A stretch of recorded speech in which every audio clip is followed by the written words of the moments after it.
Hello guys and welcome to my channel. We are studying our chapter of class 12 biology, biotechnology and its applications.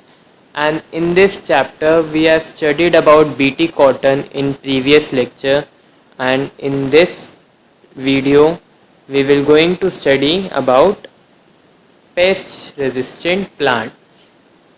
And this topic is also very important topic of this chapter, and many a times question comes from this chapter only. So let's start.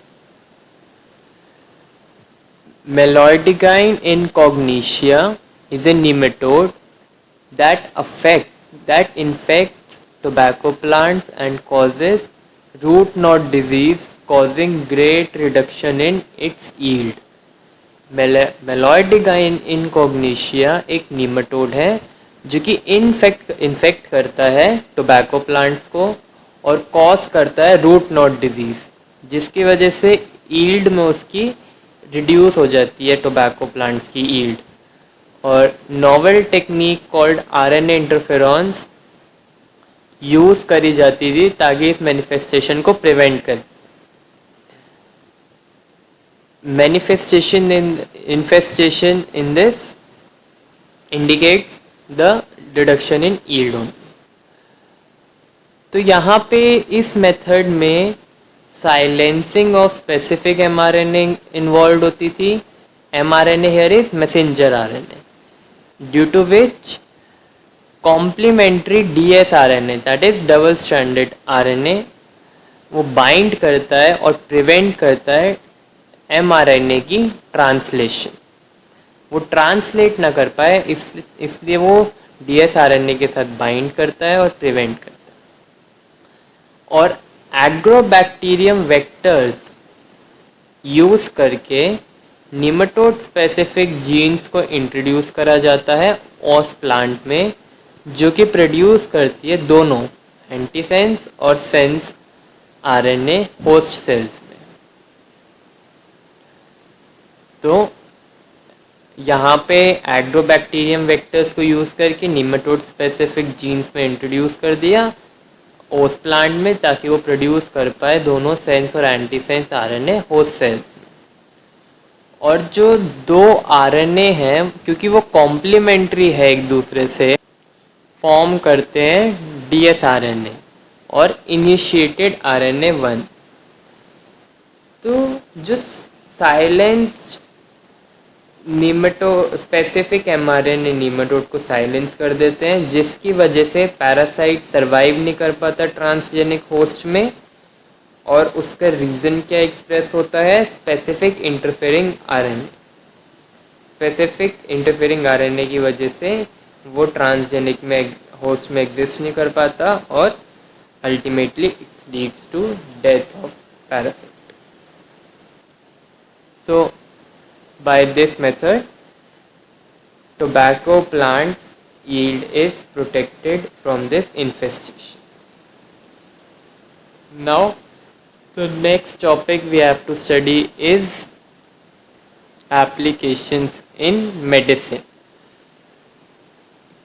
Present scenario में 30 recombinant therapeutics approve हो चुके हैं human use के लिए, जिसमें से 12 currently marketed भी हो चुके हैं और रिमेनिंग 18 पे अभी वर्क चल रहा.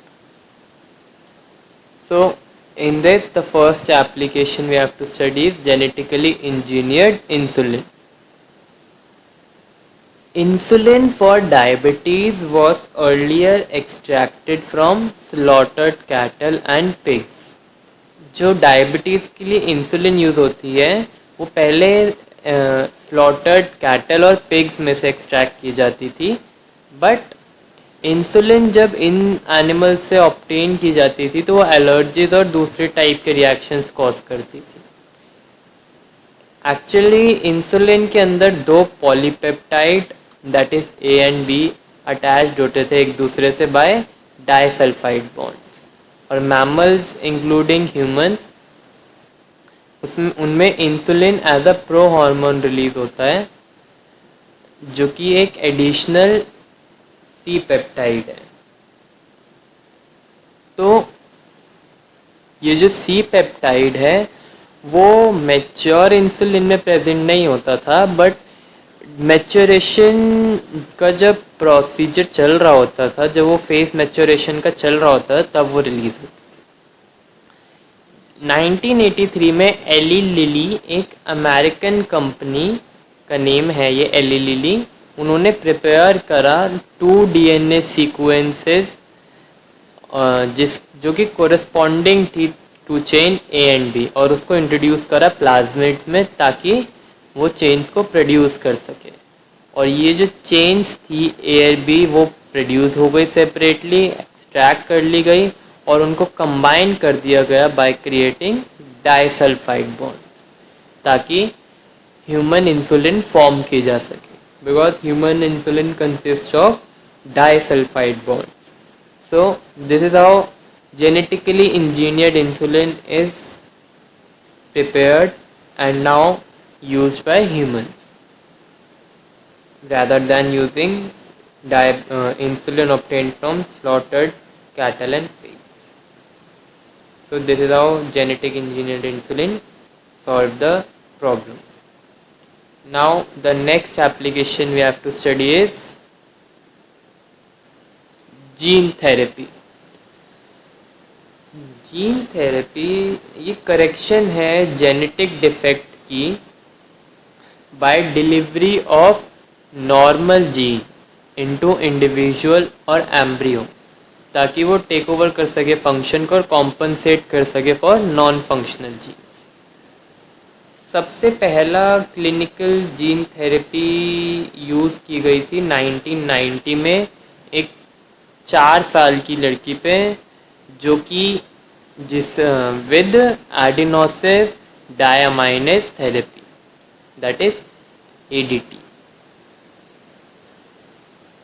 ये एंजाइम बहुत ही क्रूशियल है इम्यून सिस्टम के लिए ताकि वो फंक्शन कर पाए, और ये डिसऑर्डर कॉज होता है by deletion of gene for ADA. कुछ चिल्ड्रंस में ये जो डिजीज़ है उसको ट्रीट करा जाता है बाय बोन मैरो ट्रांसप्लांटेशन, और कुछ में जो फंक्शनल डीएनए उसको इंजेक्ट करा जाता है बॉडी में, और इस प्रोसीजर को हम एंजाइम रिप्लेसमेंट थेरेपी कहते हैं. जिसमें कि फर्दर ये जो प्रॉब्लम है इसने अप्रोच करा कि दैट ये कम्प्लीटली क्यूरेटिव नहीं है. As a first step towards gene therapy, जो लिम्फोसाइट्स है पेशेंट के उसको कल्चर करा जाता है बॉडी के बाहर, और फंक्शनल एडीए जीन को डिलीवर करा जाता है उसमें, और रेट्रोवायरसेस को यूज़ करके जैसे कि ट्रांसजेनिक लिम्फोसाइट्स, उसके बाद उसको डिलीवर करा जाता है पेशेंट की बॉडी में. हालांकि ये जो लिम्फोसाइट्स है ये इमॉर्टल पीरियोडिक ट्रांसफ्यूजन के लिए नहीं होते of such lymphocyte.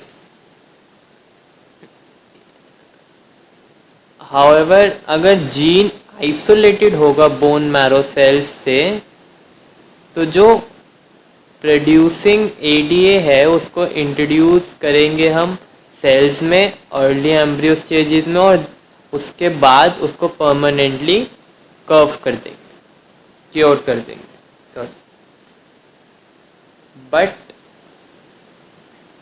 The procedure should be followed correctly, otherwise it will not cure the patient completely, because it is dealing with the genes of our body. And on this note we end with our today's video and lecture.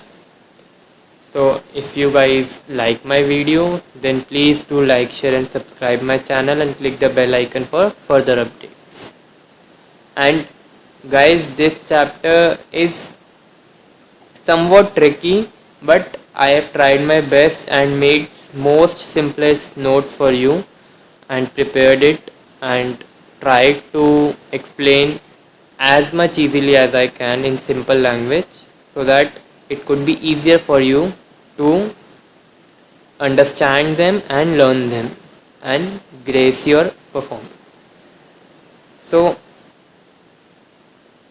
tell me in comment box that how you guys liked my video and how helpful are the notes, and also the link for the notes will be given in description box.